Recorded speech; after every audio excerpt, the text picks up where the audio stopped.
اللہ اللہ اللہ اللہ اللہ۔ ایک گھر کافی ہے، آپ 5 گھر بنا رہے ہیں اسراف کے ریکوائرمنٹ کے لیے، 5 گھر کافی ہیں۔ میں ایک مثال دے رہا ہوں، آپ ایسی بلڈنگ بنا رہے ہیں جس میں 15 گھر ہیں، تو اللہ کے نبی صلی اللہ علیہ وسلم نے اسراف کہا ہے اسی کو۔ ایک کمرہ آپ کے لیے، ایک کمرہ بال بچوں کے لیے، ایک کمرہ مہمانوں کے لیے، اور چوتھا کمرہ جو ہوا وہ اسراف ہے، شیطان بسیرا کرے گا اس کے اوپر۔ تو اس طرح کی چیزوں سے کسی بھی معاملے میں ہو، کسی بھی معاملے میں ہو، انسان کو اعتدال کی راہ اختیار کرنی چاہیے، اسراف کبھی بھی نہیں کرنا چاہیے۔ اسی طرح سے پانی گرانے میں، اللہ نے پانی دیا ہے، ٹوٹی کھول کے پانی بہائے جا رہے ہیں۔ غسل کرنے کے لیے گئے تو پانی بے تحاشا گرا رہے ہیں، 2 بالٹی میں کام ہو جانا چاہیے، 5 بالٹی 10 بالٹی بہا رہے ہیں پانی۔ کوئی پریشانی نہیں ہے، کنواں سے بھرنے کی دقت نہیں ہے، موٹر چلا دیا، پانی آ رہا ہے اور اس کو بہائے چلے جا رہے ہیں۔ قیامت کے دن اس کے بارے میں سوال ہوگا۔ ایک صحابی آئے نبی صلی اللہ علیہ وسلم کے پاس، غور کیجیے، وضو کا طریقہ پوچھا، کہا اعضائے وضو کو کتنے بار دھونا ہے؟ نبی صلی اللہ علیہ وسلم نے کہا کہ 1 بار دھو لو۔ کہا کہ اتنے سے نہیں ہوگا، کہا 2 بار دھو، کہا نہیں ہوگا، کہا 3 بار دھو لو، کہا نہیں ہوگا، کہا 3 سے زیادہ دھونا اسراف ہے، منع فرمایا۔ اعضائے وضو کو 3 مرتبہ سے زیادہ دھونا منع فرمایا، کہا نہیں دھو۔ اسی طرح سے چونکہ اس پروگرام میں خواتین زیادہ ہیں، مسئلے کو سمجھیے، کہا گوشت بن کے آتا ہے نا، گوشت بن کے آیا، خرید کے لایا گیا گھر میں، اب اس کو عورتیں جب تک اس میں لال پانی نکلتا رہتا ہے اس کو دھو رہی ہیں۔ علامہ ابن تیمیہ رحمۃ اللہ علیہ کہتے ہیں کہ اگر کوئی عورت یا کوئی مرد گوشت کو اتنا دھوتا ہے کہ جب تک اس میں سے لال پانی نکلنا ختم نہ ہو جائے، اس کو وسوسے کی بیماری ہے،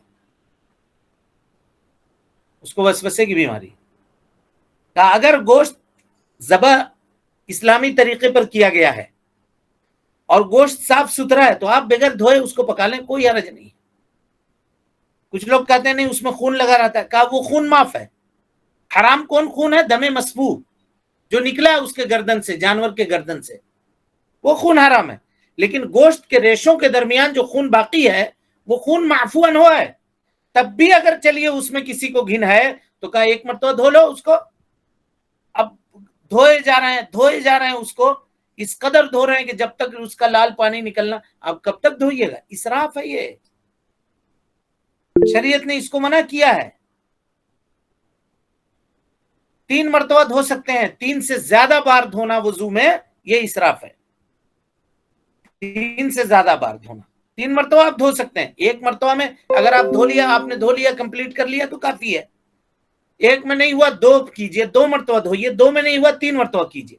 اس سے زیادہ مرتبہ دھونے سے اللہ کے نبی صلی اللہ علیہ وسلم نے منع فرمایا ہے۔ اسی طرح آپ دیکھیں بجلی وغیرہ میں، لائٹ جل رہی ہے تو جل رہی ہے، پنکھا چل رہا ہے گھر میں تو چل رہا ہے، اس کو بند نہیں کر رہے ہیں، یہ سب کے سب اسراف ہے، سب کے سب کیا ہے؟ اسراف ہے۔ اور اللہ رب العالمین فرماتا ہے کذالک زین للمسرفین ما کانوا یعملون، اللہ رب العالمین نے اسراف کرنے والے لوگوں کے لیے ان کے عملوں کو اسی طرح سے مزین کر دیا ہے۔ ان کو یہ بات خراب لگتی نہیں ہے، گھر میں 1 لائٹ کی ضرورت ہے، اس سے کام چل جائے گا، لیکن 4-5 قسم کے لائٹ لگائے ہوئے ہیں تاکہ گھر کے اندر چمک ہو، روشنی ہو۔ آپ کو اللہ نے مال دیا ہے، اس کا مطلب کیا ہے کہ آپ پورا بجلی بل میں مال اپنا خرچ کر دیجئے گا؟ وہ مال بچا کے اللہ کے راستے میں دیجئے۔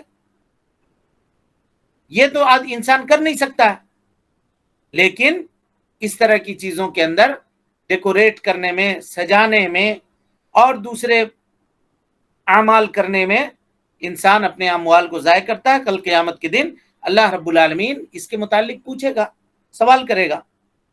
اسی طرح سے جی اپنے اہل و عیال کو اقتصاد سے زیادہ، اقتصاد کہتے ہیں درمیانی راستے سے زیادہ کھلانے اور پلانے میں اسراف کرنا، یہ بھی اسراف میں آئے گا۔ اور اسی کہا کلو، کھاؤ، تصدقو، صدقہ کرو،